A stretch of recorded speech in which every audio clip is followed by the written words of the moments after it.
John McCain is right. If elected, he will get you a $5,000 health care tax credit. He didn't mention if you don't have a family, though, the credit will only be $2,500. He also didn't mention that you'll probably have to give most of that back anyway to pay for the new taxes he'll sock you with if you get health benefits at work, which he'll consider income. He also didn't mention that his plan is so top-heavy, scholars at 4 major universities have concluded that this conversation will be academic for as many as 20 million of you, because a McCain presidency would eliminate their health care anyway. Our third story in the countdown, John McCain may be hazardous to your health, as he revealed in last night's debate. As Bob Herbert put it in the New York Times, taxing employer-paid health benefits is the first step in the transition, the equivalent of injecting poison into the system. It's the beginning of the end. Senator Obama's latest TV ad. John McCain on health care. I want to give every American a $5,000 refundable tax credit. Here's the truth. He says that he's going to give you a $5,000 tax credit. What he doesn't tell you is that he is going to tax your employer-based health care benefits for the first time ever. So what one hand giveth, the other hand taketh away. John McCain, instead of fixing health care, he wants to tax it. I'm Barack Obama, and I approve this message. Let's bring in the aforementioned Bob Herbert, columnist of the New York Times. Good evening. Welcome. How are you, Keith? Obama was succinct there with one hand giveth, the other hand taketh away. Was he being too gracious under the circumstances? Is there a possibility you're not even going to break even with this? You know, the country won't break even with this. I'm surprised this story hasn't gotten better play, because this is a really radical plan, and I think that if the electorate understood it well, would not be in favor of it.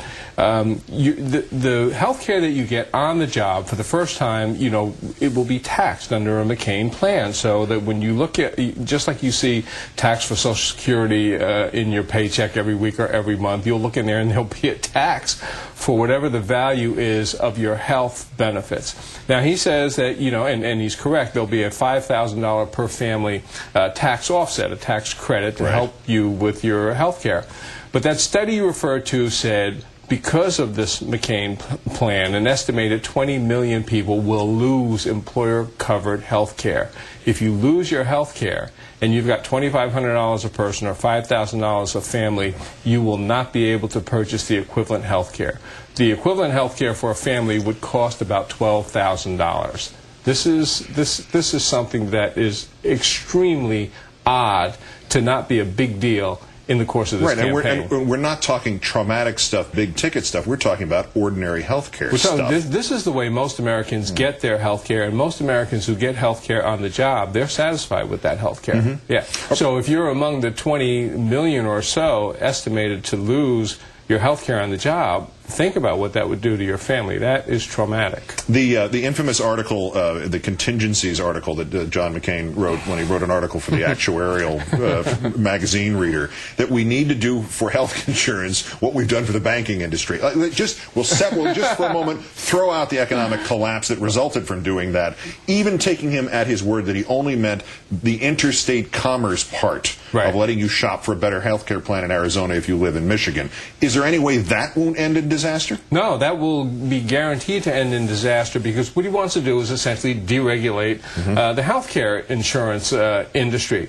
So what happens is you buy, a health insurance company sets up in the state that has the least regulations. So what happens now is if you purchase private health care, you may have a plan that says that you get breast examinations that are covered, or you're covered if you have a pre-existing condition, or you're covered for an ordinary annual checkup. Well, if the company is set up in a state that says you don't have to provide that coverage, well, guess what? Do we think that they're going to provide it? No, they're not going to provide it. So you're going to get health care that is of a much lesser value.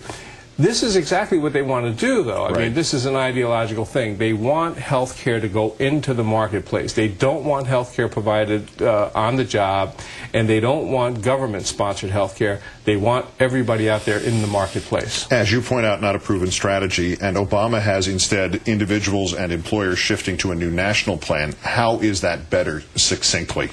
Well, it's better in a lot of ways, because, one, it expands by a great deal the number of people who would get health care. The big question with that plan is it would be very expensive. If you're going to cover a lot more people with health insurance, You're going to have to pay for it. The government will be on the tab for a lot of that money.